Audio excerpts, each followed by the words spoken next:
اگر ہم یہ دیکھنا چاہیں کہ مدینہ میں آ کر ماحول کے پیدا کردہ عملی مسائل تو تھے، تو کیا بعثت کا اصلی مقصد بھول گیا تھا؟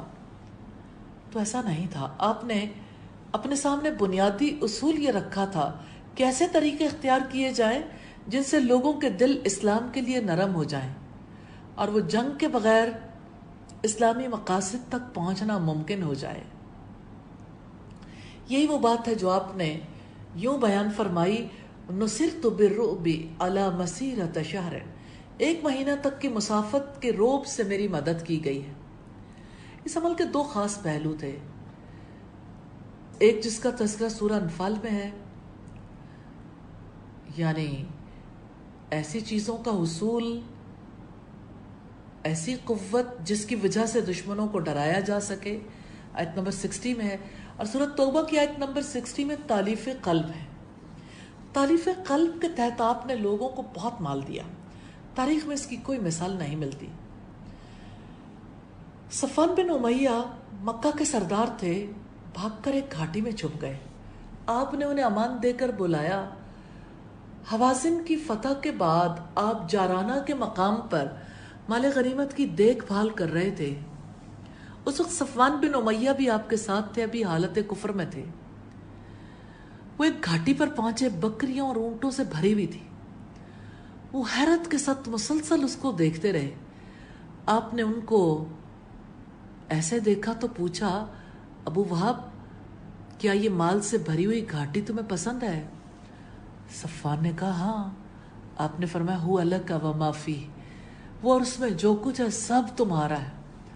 صفوان نے یہ سن کر کہا، نبی کے سوا کسی کا نفس اتنی بڑی سخاوت نہیں کر سکتا۔ میں گواہی دیتا ہوں کہ اللہ کے سوا کوئی معبود نہیں اور محمد صلی اللہ علیہ وسلم اس کے بندے اور رسول ہیں۔ اسی وقت اسلام قبول کر لیا۔ کنز الاموال میں والیوم 5 پیج 294 پر یہ واقعہ ہمیں ملتا ہے۔ پھر ہم دیکھتے ہیں کہ آپ کا زیادہ شادیاں کرنا، 1 سے زائد شادیاں کرنا بھی اسی سلسلے کی ایک کڑی تھی۔ ہجرت کے بعد آپ نے کئی شادیاں کی، بہت سے لوگوں سے رشتہ داریاں قائم ہو گئیں، ان کے دل آپ کے لیے، آپ کی دعوت کے لیے نرم پڑ گئے۔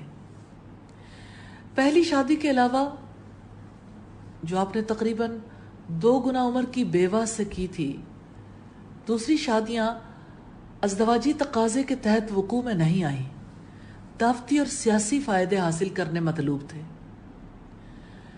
حدیبیہ کے معاہدے کی روح سے اب 2000 مسلمانوں کے ساتھ یا 1400 مسلمانوں کے ساتھ کعبہ کی زیارت کے لیے مکہ کی طرف گئے۔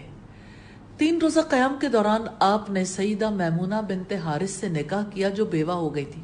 ان کی 8 بہنیں تھیں جن کی شادیاں مکہ کے 8 ممتاز گھرانوں میں ہوئی تھیں۔ اس طرح 8 خاندانوں سے آپ نے رشتہ داری قائم کر لی۔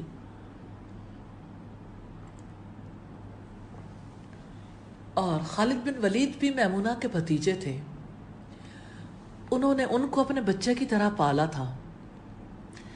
نکاح کے بعد قریش کا سب سے بڑا فوجی سردار آپ کا بیٹا ہو گیا۔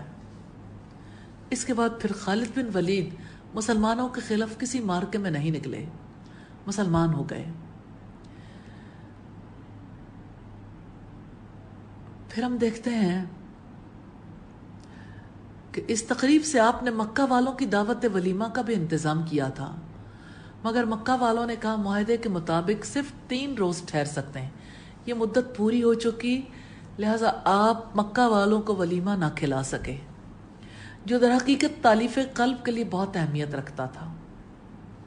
خالد بن ولید، عمر بن عاص دونوں ایک ساتھ مسلمان ہوئے۔ جب مدینہ پہنچے تو ان کو دیکھ کر ایک شخص چیخ پڑا، ان 2 کے بعد مکہ نے اپنی نکیل دے دی۔ بہقی کی روایت ہے۔ اور اسی طرح سے حضرت ام حبیبہ بنت ابو سفیان اور ان کے شوہر عبید اللہ بن جوش نے اسلام قبول کر لیا تھا، حبشہ چلے گئے، ان کے شوہر نے عیسائیت اختیار کر لی، اس کا انتقال ہو گیا، آپ نے ام حبیبہ سے نکاح کا منصوبہ بنایا۔ اس طرح آپ ابو سفیان کے داماد ہو جاتے تھے، جو بدر میں ابو جہل کے قتل ہو جانے کے بعد مکہ کے سب سے بڑے لیڈر تھے۔ آپ نے غائبانہ نکاح کا انتظام کیا، اس لیے کہ اندیشہ تھا کہ اگر ام حبیبہ حبشہ سے مکہ واپس آ گئیں تو ان کا والد نکاح نہیں ہونے دے گا۔ ام حبیبہ سے آپ کا نکاح غائبانہ طور پر نجاشی نے پڑھا دیا۔ اس کے بعد وہ سیدھی مدینہ بھیج دی گئیں۔